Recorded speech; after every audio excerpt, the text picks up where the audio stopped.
Rise of Hawk, Part 2, Scene 1. Day 1, Misdirection. 3003, 3 years later. Aram Church of the Founder. Father Andrew reached into the dim closet and pulled out a new set of priest robes. A sad little smile lifted into his face as he stroked the red embroidered four-petal symbol of the Founder that ran along the lapel of the garment. It's a symbol of everything he held dear in his life: the church, his appointment as head priest, the priests under him, and those innocent souls the church protected. He sighed. The young man in the other room risked the destruction of it all by mixing the agency with the rebels by working directly through the church. Andrew swallowed tensely. This isn't going to end well, I'm sure of it. Every bone and muscle in his old body screamed at him to somehow put a stop to what was happening, even as he told that instinct there was nothing to be done. It was out of his hands. What could he do? The young man seemed far too focused on his intentions to think about the risks involved. Despite his claim of having no wish to harm the church, the young man was still an agent, which meant they had no choice but to do as he asked. The old priest sighed again and turned out of the narrow closet. He made his way back down the stone hallway to the open door, where he stopped at the sight of those vivid blue eyes. The man watched him impassively for a few seconds, then one side of his mouth twitched upwards. Well?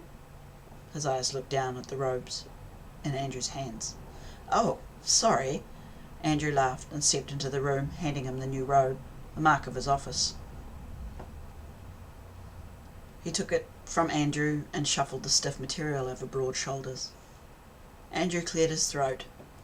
Are you sure they won't get suspicious?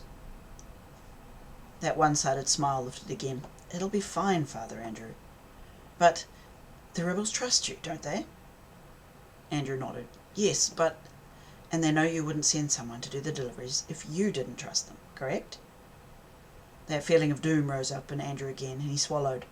This is a dangerous game you're playing. The man's chin lifted and revealed a brash confidence. I'm good at playing dangerous games, Father Andrew. I've played them all my life. His expression softened. Don't worry so much. I won't get caught by the rebels, I promise. Best not, or they will kill you, son. Andrew stepped closer and straightened the man's collar for him. And after that, if the rebels don't turn around and come after us, your people just might. Stepping back again to check the man's appearance, Andrew brushed nervously at some lint on the firm black cloth. He hoped for the sake of the cathedral monastery and his own neck that the man's bravado wasn't just the cocky ignorance of youth. Trust me, Father. A broad hand dropped onto his shoulder. No matter what happens, the agency won't shut down the monastery.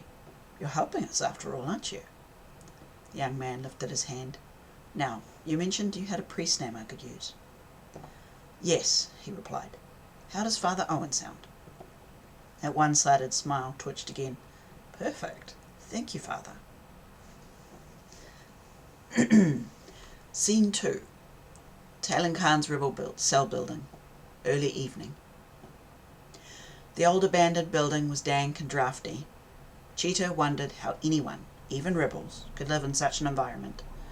The air was oppressively damp, even in the warmer areas of the building where the small group of rebels squatted. Nothing was clean or dry, and some sections of the building were overrun with nests of rodents and other small, disgusting creatures. Crouched in front of the first-floor stairwell door, she shivered, as much from the cold and damp as from the thought of all of those rodents. Creatures who would likely nibble on her corpse if she was captured or killed by the rebels. Her target list instructed her to take out all of the adult traitors in the rebel cell. That meant she had to take out the parents of the 3 children, the 2 women who were a couple, and the old man. But it also left 3 children, twin teenage boys, a girl her age, and the leader of the cell, Talon, who were all a legal size and not required marks for a completed mission. Unfortunately, even though the twin boys weren't traitors, she would still have to take them out, and they'd have to be first. Being twins, they were able to magnify each other so that together they were the only telepaths strong enough to call for help. If they managed to call for help and their reinforcements came before the mission was done, it wouldn't matter how good she was. She would not escape this mission alive. Cheetah got to her feet Her onyx-handled gun was heavy with a silencer attached, but she trained a lot in the firing range, so that the extra weight no longer affected her accuracy. Through a gap in the door, she watched the first floor stairwell. The adults of Talen's rebel cell were climbing the stairs with the boxes of food and supplies to the second floor living space. She waited for the leader to pass her, the two parents of the youngest children, the old man and the two women. The twin boys would be last to pass where she hid, making her job easier.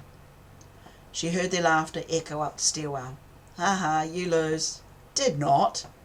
The two boys were identical twins. They were tall and willowy, with scruffy red-black hair, yellow-brown eyes, and mouths that lifted easily into a smile. As they came into sight, one of the boys took a large can from the box he was carrying and put it into his brother's armful. The second boy let out a wordless cry of dismay and started to argue with his sibling about who had in fact lost the game. Reaching with a telepathic hand, Cheetah brushed the surface of their minds. There was an immediate silence as they both stared at the door behind which she was hiding. They exchanged a glance and carefully put their boxes down on the top step. Clicking her safety off and preparing her mind for what was to come, she opened the door wide. The weapon kicked as it fired, and the shots, even muffled, were loud enough to echo through the stairwell, and the two boys fell back dully on the landing. The death should have been almost instant. Above her in the stairwell she heard startled voices, and returning the weapon to its holster in the small of her back, she stepped over their bodies to escape downstairs. Scene 3. Talon stood with his back to the wall, gun raised and listening intently to the noises of the basement around him. There was the sound of water dripping somewhere, an uneven fan thrum from the old limping air conditioning unit, and random traffic noises from the street above him, but no discernible indication of whether this intruder might be with him in the basement. Third floor cleared over. Haran's voice wobbled a little over the radio. They were all hurting over the twins. Lifting his hand from his weapon, he pressed the earpiece with one finger. This sent a noise pulse over the radio, letting Haran and the others know that he had received the message, but was currently unable to respond with audio. Taking another step, careful of the rubbish, he made his way down the hall. If the assassin was in the basement, there weren't many places for them to hide. The stairwell stood at one end of the hall, and the door to the generator room was at the other. Of the 6 doors between those two extremes, only one could be opened. That room was filled with rotting trash, and he'd just checked it, so if they were in the basement, they had to be in the generator room. He sighed. The whole situation made no sense to him. Why would an assassin target their cell? They had no real resources or intel for the agency to take. None of their 7 adult members participated in rebel raids on the agency, and no one was rated above a 3 in any psi ability. There was no logic to it. Not that any of it matters to the twins now, he thought. He suppressed a twinge of sadness. He would sorely miss the twins' mischief. The only comfort was that they died together, and by the look of their wounds, they'd also died quickly. It could have been much worse.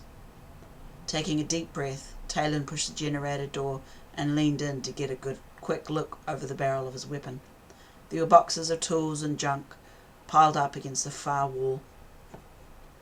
left wall. The huge dripping pipes of the generator covered most of the back and centre of the room, and in the far right floor was covered in rubbish and debris. For a brief second, he saw something move behind the old generator and pulled himself back under cover. Haida Channa, the intruder's here. Tay stood for a moment with his back against the doorframe and wall. His eyes flickered left and right at the same pace as his nearly panicked thinking. He only had 2 options: call them out or withdraw. Withdrawing would need him to call for backup, so he could effectively secure the basement stairwell. But doing that would take time and let the intruder know that he'd spotted them. He sighed and checked his weapon was loaded. Swallowing the dry ball of fear in his throat, he opened his mouth. Come out of there with your hands up. You've got about 10 seconds before I come in firing. I don't think that generator will cover you. It's 90% rust. There was no reply for 3 whole seconds. Please, sir, I'm not armed. The voice that came through the door sounded young and frightened. Please don't shoot. I just fell asleep here. Keeping as much of his body behind the cover of the door frame, Talon leaned around to look inside again. A teenage girl stood in front of the generator with her hands up. Her long raven black hair was tied back loosely in a ponytail, and vivid green eyes stared fearfully at him. She didn't look very old, maybe 15, but she was tall and skinny. He raised his revolver and stepped out of the cover of the door frame. "What's your name? What are you doing in my basement?" "I'm Abby." She stared wide-eyed at the gun as her body started to shake. "I just needed somewhere warm to rest. There's a snowstorm coming." "I didn't know it was your basement. I'm sorry. I'll leave if you like." She stepped closer to him as if to escape, but he backed up and put the gun in her face. "Not so quickly, Abby. How old are you?" I just turned 17 last week. Please don't shoot me. I haven't stolen anything, I promise." Everything about her seemed to match her story, her body language, the tone of her voice, the fear in her eyes, but there was a deep feeling of distrust in him. He wasn't about to make a mistake by not listening to that instinct, and then finding himself joining the twins in the afterlife. Talon lifted his other hand to his earpiece.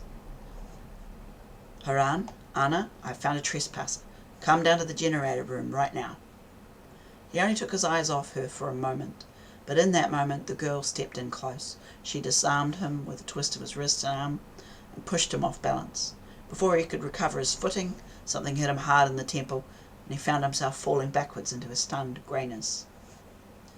Scene break. A sharp noise forced Tay's awareness out of the grey fuzz of his mind. What does that noise mean? He thought dimly. That noise is important, but why? He lay on his back somewhere. Cold seeped through his shirt into his shoulders, and one side of his face ached somewhat. A second gunshot fired nearby, and he felt his body twitch in response. Someone was yelling, and he could hear running footsteps coming towards him. Tay, are you all right?" The voice sounded scared, and he tried to answer them, but couldn't yet. A cool hand touched his cheek, and a string of painful, jumbled thoughts and feelings flowed into him. Fear, confusion, adrenaline, a sense of desperate concern all filled the space inside his skull. Is he alive? Haran's thought cut deeply into his mind. Groaning, he moved his head away from her hand. "Tay, wake up, come on." His eyes opened slowly, and a moan escaped his lips. "Come on, get up, you lazy Akinan, get up." Firm hands pulled at his arms, forcing him unsteadily to his feet. He leaned against the wall and brought a hand to his face. His right temple and cheekbone were very tender. The girl must have hit him pretty hard. Sighing, he looked sideways at Haran. "What happened?" She gave him a sarcastic smirk. "You found the assassin, Tay. That's what happened. You're lucky you're not dead." "Probably." His smile dropped as a sense of impending doom settled into his stomach. "Wait, Anna, where's Anna?" Haran indicated behind her with one thumb. She followed the assassin upstairs. Touching a finger to the radio, he headed back down the hall, and Haran followed. "Anna, come in, Anna. Do you read me?" He moved up into the stairwell and ran 2 steps at a time to the ground floor. As he ran, he listened intently to his earpiece, but no response came from Anna. Tay paused on the stairs to sense for any trouble. It was quiet, and he felt no immediate tension from his meagre danger sense talent. His eyes dropped, and he found a trail of blood leading from where they stood, through under the door and into the ground floor level. Glancing sideways at Haran, he put his finger to his lips and pointed at the splatters of blood. "Gun," he whispered. She passed him a small revolver with a handful of bullets from a jeans pocket. He reloaded while he continued. "Tell Nalana to take the kids down the back fire escape and run for Namas. Once they're out, let me know and we can go from there." He climbed away round him onto the next set of stairs. Dropping the remaining bullets into a jacket pocket, he approached the ground floor entrance and waited for Haran to get out of sight. Once she was clear, he stepped through the door. On the other side there was no sign of the girl, and for a moment he sensed no sickening ill-ease, the usual indication of immediate peril. Further up the hall towards the front door, a body lay on the black faded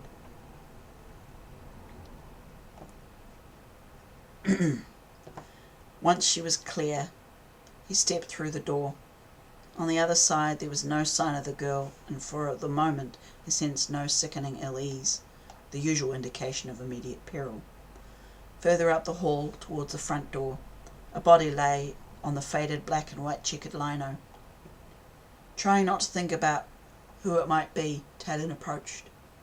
The person lay in the centre of the entrance hall on their stomach, with their arms flung out.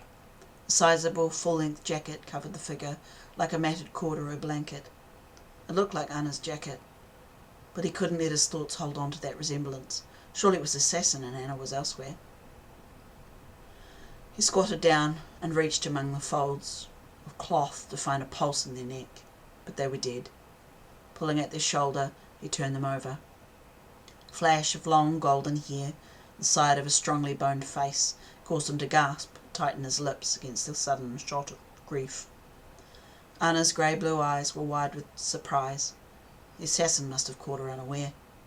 The coat she wore had covered the blood puddle underneath her from a single bullet to the heart. Talon covered his mouth and swallowed. Whoever this assassin was, they were good, terrifyingly good.